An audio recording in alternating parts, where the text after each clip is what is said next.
Halo Jabra Tim. Ada sesuatu yang lagi rame nih. Lu harus kasih dia kesempatan lagi. Di atas kertas lo semuanya harusnya menang. Ada bahasan yang paling ditunggu-tunggu. Oke, dari bursa transfer DPI kita membahas bagaimana Osimhen ya dikaitkan dengan Chelsea. Ini gue nggak ngerti nih Jebret Tim, kenapa susah banget sih ngejual Osimhen si Napoli? Apakah harganya nggak cocok atau seperti apa lo Zal melihat Osimhen ini Zal? Ya simpel karena dia jadi bagian dari Napoli dalam prosesnya si De Laurentiis ya. Dia dalam 2 musim lalu kan dia habis nyapu pemain-pemain seniornya diusir-usirin tuh, dijual-jualin, dan dia ngelakuin project baru bersama Osimhen, Kvaratskhelia yang bisa mendatangkan trofi yang udah ditunggu-tunggu. Berisiko tapi ternyata juara. Juara. Iya. Dan walaupun secara kalau dari level performance, kalau kita head to headin dari musim mereka juara dan musim lalu, ya jelas Osimhen mengalami penurunan. Tapi bukan cuma Osimhen doang, satu tim memang mengalami penurunan dari Napoli. Tapi kenapa dia sulit dijual ya? Murni karena dia project jangka panjangnya De Laurentiis, dan menurut gua itu yang menjadi kendala bagi tim-tim lain untuk ngedatengin dia karena harganya pasti gede banget. Dan walaupun perlakuan Napoli ke dia tuh bukan perlakuan yang menurut gua bagus-bagus banget lah. Dia musim lalu yang kena troll juga, yang Coconut itu kasus yang dibilang rasis segala macam sama adminnya si Napoli, tapi kan awalnya agennya ngancem dia mau cabut segala macam, akhirnya stay juga. Jadi menurut gue ini bakal jadi bursa transfer yang menarik sih buat Osimhen, karena gue tetap yakin nih kayaknya nih the time is now bagi dia untuk pindah, dan dia kayaknya kalau pindah ke Chelsea itu ya gue masih realistis, dan gue nganggap walaupun udah di Fabrizio Romano bilang itu hoax, gue sih tetap yakin dia tetap ada kemungkinan pindah ke Chelsea juga sih. Yakin lu juga hoax semua ya. Yakin lu. Tetap yakin coach. Oke, saatnya pindah nggak coach Osimhen ini? Iya, Walaupun kok dengan saatnya segala pindah ya, problematikanya tapi di Napoli. feeling gua nggak ke Chelsea. Hah? Nggak ke Chelsea? Feeling gua nggak ke Chelsea, karena Chelsea itu harus offload banyak pemain dan mereka belum jual 1 pemain. Dan mereka sudah beli 3-4 pemain tapi pemain muda semua. Dan nggak cocok dalam visi jangka panjang Chelsea, kecuali kalau mau dibarter dengan murah, tapi agennya udah bilang itu hoax. Jadi kalau maupun 2 deal yang berbeda. Dan Napoli kasih Osimhen harga 135 juta di buyout klausul, itu hak Napoli. Tapi nggak ada klub yang mau bayar. PSG pun nggak mau. Jadi nanti apa yang terjadi? Feeling gue, harga akan diturunin. Harga diturunin. Karena Osimhen jelas sudah bilang gue mau cabut. Soal harga aja berarti Iya. ya. Jadi pada saat nggak ada tim yang nawar, ya lu nggak akan kemana-mana. Menjelang deadline, harga diturunin. Di bawah 100 juta. Wow, cukup realistis. 100 juta udah gede, gila. banget Buat itu. Napoli Nah, gede juga. 85 lah pas dia tuh. 85 pas. Ini ada satu opsi nih coach dari Chelsea. Win-win solution nggak menurut lo? Lukaku dengan Ya, Osimhen. itu kan gue udah bahas. Agennya udah bilang nggak ada deal-deal kayak begitu. Nggak ada. Jadi benar-benar agennya bilang kalau seandainya Napoli mau ambil ya silahkan. Tapi Osimhen nggak jadi barang barteran. Bukan loan. Kalau mau Bukan loan, iya. Nego ya. kalau pembelian terus Lukaku ke sana terus ada duit tambahan ya lain cerita gitu. Tapi kalau sistemnya loan nggak masuk akal menurut gua gitu. Untuk Agennya juga nggak mau. iya, dan untuk apa Osimhen menerima itu dan Napoli menerima itu, gua rasa ya Osimhen mungkin mau aja pindah gitu. Cuman balik lagi dia kan butuh klub yang udah firm ya, udah entah itu Arsenal, entah itu ya mungkin MU sekalian gitu yang butuh striker. Nah, itu lebih make sense ya. Kalau di Chelsea mah berantakan. kalau di Chelsea kan ya konsepnya masih yang tadi gue bilang kan belum jelas kan? belum jelas dari sisi permainan gitu. Nah, kenapa muncul Lukaku ya karena Lukaku kan pernah kerja bareng sama Conte. Makanya dibilang oh mungkin juga nih kalau mereka ke sana atau si Lukaku ke sana balik lagi kerja bareng Conte. Dia nyetak gol terbanyak dia sepanjang musim waktu bareng Conte juga, 68 gol kalau nggak salah dia cetak. Itu bareng sama si Conte. Itu kan suatu bukti ya mungkin dia bisa langsung nyetel juga ketika main di Napoli, dan di Serie A kan dia selalu nunjukin performance yang bagus kan. Mau entah itu terakhir bersama Roma, sebelumnya sama Inter yang bagus banget. Ya dia menjadi destinasi yang cocok kalau dia pergi ke sana gitu. Cuman kalau Osimhen-nya menurut gua agak dipertanyakan sih kalau Napoli akhirnya menerima dia tanpa tambahan duit ya. Kalau sifatnya pinjaman. Kalau Osimhen ke Arsenal oke lah coach ya. Oke banget. Oke banget ya, nggak Akan ragu ke ya. Arsenal kok. Iya. Enggak. Tahun lalu Vlahovic. Sekarang Osimhen. Enggak, Osimhen terlalu mahal. Tapi kalau ya antara dua itu Osimhen atau Vlahovic. Vlahovic masih Kalau realistis. gue suruh milih ya gue mending Osimhen. Osimhen. Tapi kalau bisa Osimhen nggak bisa Vlahovic. Balik lagi. Ini gini, deadline itu masih lama Niko. Agustus ya. 31 Jadi semua Agustus. akan nunggu sampai menjelang detik-detik akhir. Yes. Karena kan nggak ketahuan siapa yang butuh duit, siapa yang enggak.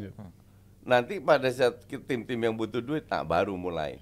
Sekarang itu nyaris nggak ada pergerakan, cuman gosip-gosip karena koran harus ngisi kan. Jadi lahirlah itu semua gosip-gosip. Padahal seperti agennya bilang ini fake news. Jadi lu akan lihat berapa hari ke depan, 1-2 minggu ke depan banyak fake news yang beredar. Ya. Iya. Nah nanti, let's say seminggu sebelumnya lah, baru mulai. Baru menjelang 1 September baru mulai. Iya, ini kan pramusimnya kan kelar kan awal Agustus nih. Ya baru nih. Wah, kita masih butuh nih nambel di sini bergerak cepat sebelum 17 Agustus kan. Mereka mulai start liga 17 Agustus. Ya gue rasa by the time itu dimulai baru tuh udah ada nama-nama yang betul-betul beneran gitu, bukan lagi gosip doang. Oke. Belum lagi ntar pramusim ada yang cedera ya. Wah, makin panas lagi. Nah, tapi tadi kita sudah menyinggung MU, Arsenal, Chelsea sedikit, sekarang Liverpool nih akhirnya kita dengar ingin mencoba memperbaiki lini tengah mereka. Ini ada satu nama yang juga diincar, Vermaelen. Nah, ini mungkin Dutch connection juga yang coba dilakukan oleh Siapa namanya? Firman. Wah, dikoreksi nih. Coba coach siapa nih? Firman. Firman ya. Firman. Nggak pakai Utina ya. Soalnya segan ya, kok Indonesia banget ya kalau Firman nyebutnya. Ya ini akan cepat beradaptasi kah dengan pelatih barunya coach kalau dia seandainya pindah ke Liverpool? Ya enggak, gue kemarin di Firman ini pemain terbaik kalau nggak salah tahun lalu. Betul. Yes, juara sama PSV dan gue lihat dia berapa kali emang bagus. Cuman dia diberi kesempatan under pressure hancur mainnya. Jadi masalah tekanan. Dan pressure-nya di Inggris itu apalagi di Liverpool every week. Piala dunia tengah yang paling nggak stabil dia ya. Iya. Reinders bagus. Padahal yang bagus Schouten sama Reinders dua-duanya. Nah, Schouten ini ibarat asistennya Firman di PSV. Tapi justru yang bagus Schouten. Jadi lu nggak bisa bilang bagus atau enggak, karena sepak bola itu banyak faktor, bukan hanya skill, bukan hanya visi, mental.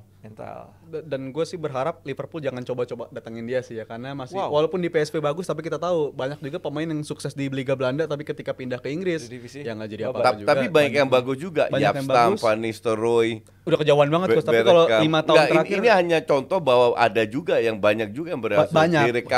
Banyak juga, tapi kalau untuk si Firman, gue sama sekali nggak nge-rate dia untuk bisa ngangkat levelnya Liverpool lah, karena gue masih teringat juga match lawan Austria, 30 menit diganti udah. Dia kena press segala macam, dia justru jadi titik lemah. Pas start dia jelek, pas jadi pemain pengganti, Belandanya jadi turun ketika dia masuk. Satu kali doang dia sempat main yang bagus. Jadi emang nggak konsisten. Cuman kenapa muncul nama dia? Karena di pertandingan terakhir Liverpool lawan siapa ya? Pas menang 1-0 lawan Real Betis, Endo tampil banyak dikritik. Salah satu titik lemahnya Liverpool lah. Maksudnya di musim berikut dengan gaya Arne Slot yang sekarang dia coba mainkan. Kemarin kan dia nyoba 4-2-4 nih. Yang sering dia mainin di Feyenoord dengan double nomor 10 kan, tanpa striker murni gitu. Kita coba, tapi gua nggak akan main ini sepanjang musim, tapi at least kita coba opsi ketika kebetulan lagi nggak ada striker kan kemarin pas di pramusimnya itu belum pada datang semua gitu. Dan si Endo menjadi 2 di tengah ternyata menjadi titik lemah. Makanya kenapa nama Firman yang dengan begitu banyak predikat di musim kemarin, 21 gol contribution musim kemarin, forward pass-nya juga bagus, kan Liverpool butuh itu kan. Kemarin dari tengah nyaris nggak ada ya. Liverpool itu kan selalu mencoba dari sayap, tapi umpan-umpan terobosan ke tengah, dari tengah yang harusnya menjadi salah satu alternatif gol, itu yang nggak bisa dihadirkan. Makanya kenapa nama dia tuh muncul gitu. Tapi kalau dia sama Endo, ya gue rasa sih belum teruji juga ya untuk gantiin Endo gitu. Iya, wajahnya juga nggak meyakinkan kayaknya untuk datang bersama The Reds ya. Iya. Dan ini sih Om Nico ya, gue Tapi udah Nico mirip Arne Slot nih. Iya. ini bentuk-bentuknya mirip ya. Awat, Ten Hag mirip, Arne Slot mirip, terserah lo jebret tim. Tapi gue udah nyampe titik dimana kalau sampai datengin Firman gue kaget, kalau nggak sampai datengin siapa-siapapun, gue nggak kaget juga. Karena Liverpool gue malah expect kayaknya nggak datengin siapa-siapa juga deh untuk musim ini. Kecuali ada yang cabut. Kecuali ada yang cabut. cabut. Bahkan Endo ada infonya bakal di offload ke Marseille yang udah ngasih tawaran konkret lah Tapi dia Marseille itu. karena 14 terlalu murah ditolak. Ditolak. Oke. Dan Liverpool mau coba kesempatan ngasih ke Gravenberch, mau dikasih peran baru di musimnya bersama Arne Slot nanti, dan juga punya Stefan Bajcetic yang baru musim lalu kan dia banyak cederanya dan dia akan dicoba di hal situ. Dan gue ngerasa ini bakal metode yang akan dialami sama Liverpool di musim depan gitu. Akan ada banyak pemain yang berasa kayak pemain baru, contohnya kayak Gravenberch dan Stefan Bajcetic, dan gue kayaknya udah nyampe titik gue bisa acceptance lah, tahap acceptance, terima kalau itu emang udah jalannya FSG. Ya dengan cara dia menghemat duit, dengan cara dia menghemat budgetnya dia, ya dengan cara memanfaatkan pemain-pemain yang breakthrough dari akademi kayak Stefan Bajcetic itu. Dan gue gak akan kaget kalau sampai Liverpool gak datengin siapa-siapa sampai bursa transfer ini selesai. Ini hemat atau pelit ya Liverpool? Sama dua-duanya.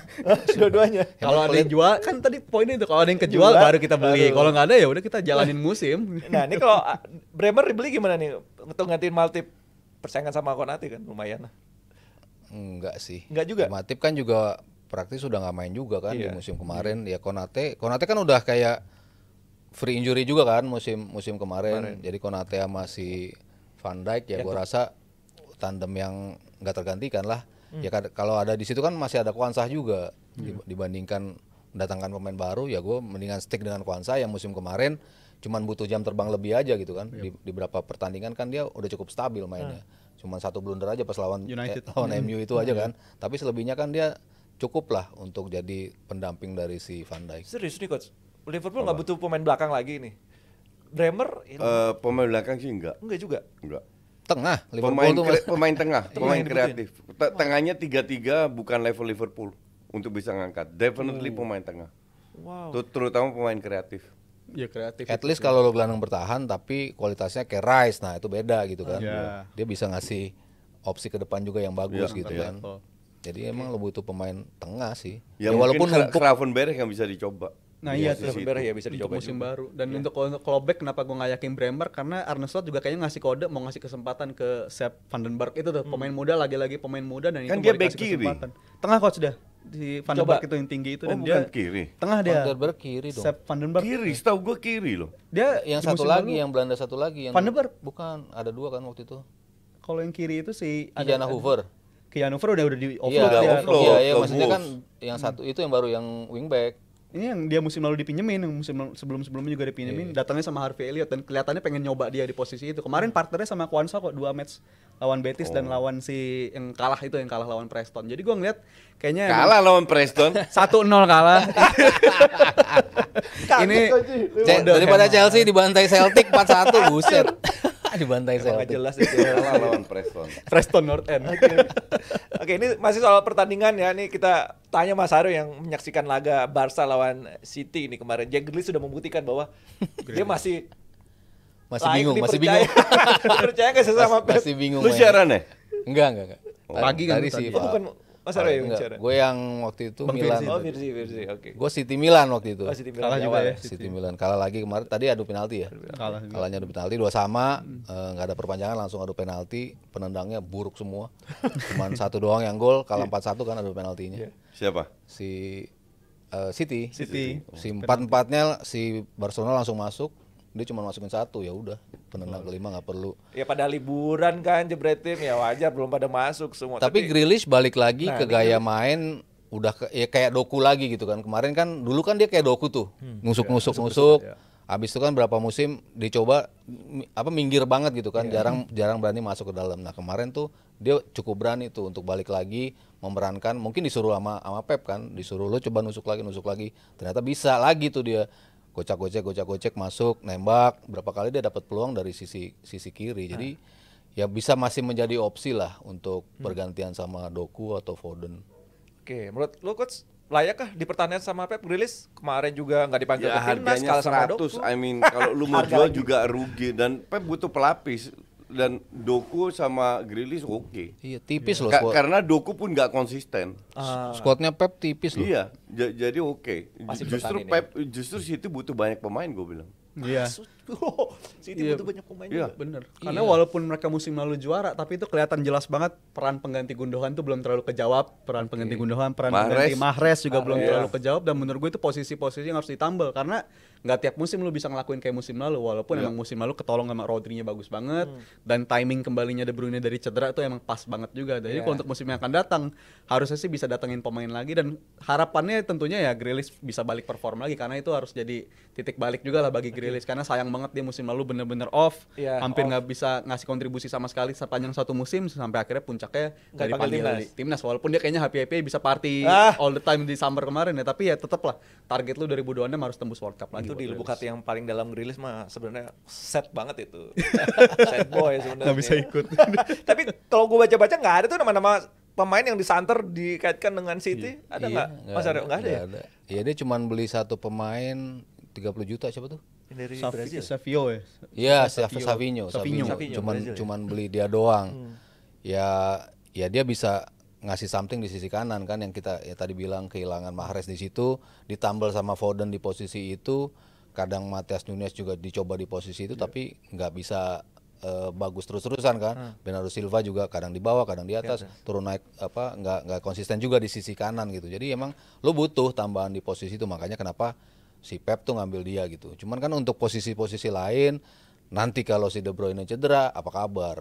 Kovacic selalu mainnya ya save aja gitu kan, nggak ngasih something spesial tapi ya save aja. Kalau Rodri-nya lagi bagus banget ya dia ikutan gitu. Cuman kalau lagi jelek ya dia ngikut main jelek juga gitu. Jadi memang butuh pemain-pemain senior. Di pramusim kan 14 pemain akademi semua tuh yang dimainin. Ya beberapa berprospek gitu. BT di posisi belakang, Oscar Bob makin bagus mainnya, Rico Lewis juga makin bagus mainnya. Cuman kan apa cukup untuk lo main terus-terusan pemain-pemain ini di sepanjang musim?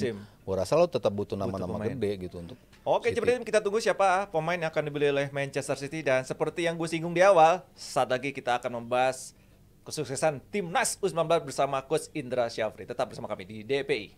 Halo Jabro Tim. Ada sesuatu yang lagi rame nih. Lu harus kasih dia kesempatan lagi. di atas kertas lo semuanya harusnya menang. Ada bahasan yang paling ditunggu-tunggu.